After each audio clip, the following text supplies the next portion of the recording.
So hey there, my name is Mohammad Mozum Khan, and welcome back to another video of Rizwan Ali YouTube channel. And in this video, we'll be talking about three ways to prioritize student data protection. So how can student data be better protected even on tight budget? So starting out the video, school administrators need to protect students' data, comply with government issued mandates, and deliver exceptional educational experiences all on shoestring. It's like shoestring budgets, which was Rob McDonald. McDonald shares his perspectives on these challenges and offers three ways to prioritize data protection. School ID administrators have always lived by a simple mandate to deliver reliable services and solutions that help teachers and students excel. But that singular mission is getting more complicated as cyber attacks ramp up and state and federal governments issue mandates of their own to protect students' data. Federal governments like the Family of Educational Rights and Privacy Act, it's like FERPA, include very prescriptive language for appropriately managing and predicting test scores, grades, health information, and more. Meanwhile, state laws such as New York's State Education Law, Section 2D, Ed Law 2D, and Minnesota's Minnesota's Students Data Privacy Law give specific guidance on what schools must do to protect students' information and rights to the privacy.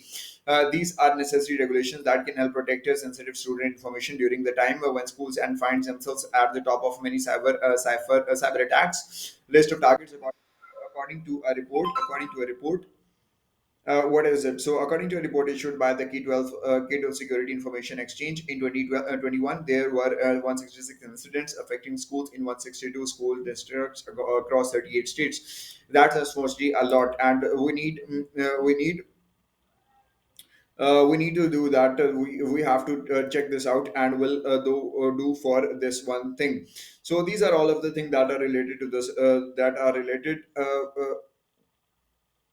that we need to do things like that. So these are necessary regulations that can help protect sensitive student information during a time when schools find themselves at the top of many cyber attacks. So the challenge is that in most cases the regulations are being issued without the provision of funds required to implement the guidelines the government agencies have laid out. As such,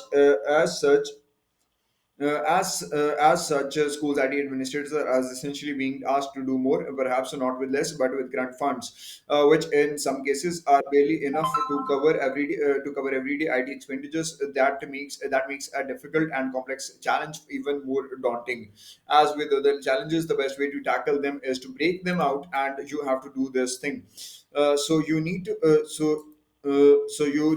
the thing you need to do that thing. So, as with the challenges, the best practice to tackle them is to break them down into the it's like manageable pieces and then prioritize them. With that in mind, there are three tactics IT administrators should prioritize to protect their schools without expending a lot of money or resources. These are all of the things that you need to talk about, and that you need to talk about the things. So, as with the challenges, the best way to tackle these things. So you can see more about the thing as well. So focus on protecting the data itself.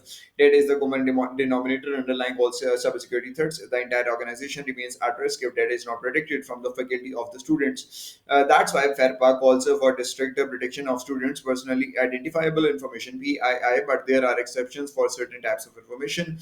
Sharing students' education records can be shared if there is legitimate educational interest resulting from the sharing of such information.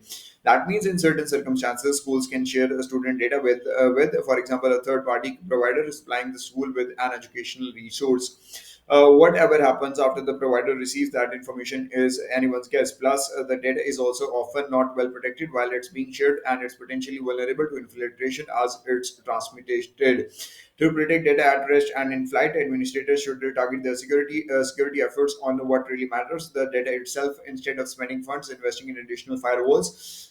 For example, they can take a more targeted approach and ensure that all student related data is encrypted. That is all of the things related to these of the things. So we'll meet in the next video, and that was all for this one. Thank you for watching.